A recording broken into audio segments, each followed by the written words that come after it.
Moin! Lust auf einen Big Snack?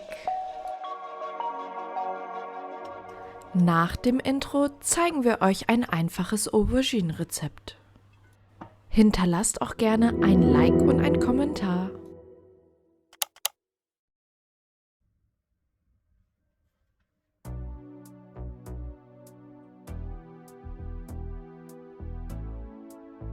Im ersten Schritt nehmen wir uns die Aubergine und schneiden sie in Scheiben.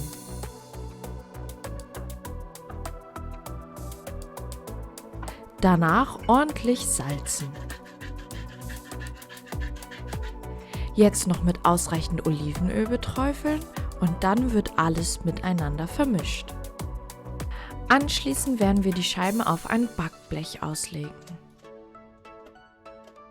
Diese geben wir dann für 20 Minuten bei 180 Grad in den Backofen. Währenddessen werden die Peperoni und Knoblauch gewürfelt. Dies geben wir dann in Olivenöl und vermischen das Ganze.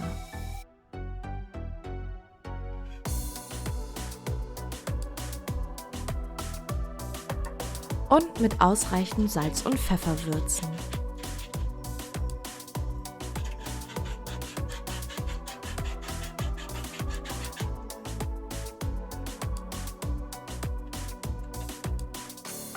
Jetzt nehmen wir uns noch etwas Feta und würfeln ihn in feine Stücke.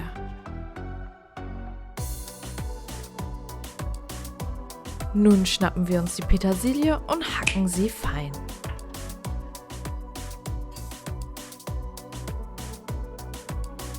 Nach 20 Minuten im Backofen nehmen wir die Auberginen heraus und wenden sie einmal. Und beträufeln auch erneut mit Olivenöl. Diese geben wir dann für weitere 15 Minuten in den Backofen.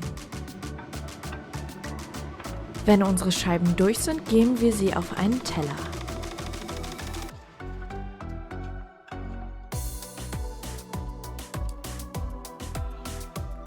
Dann verteilen wir den Feta darüber.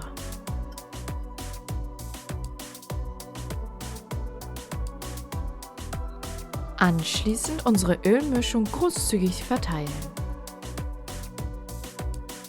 Und abschließend mit Petersilie garnieren. Und dann haben wir unser Snack-Time.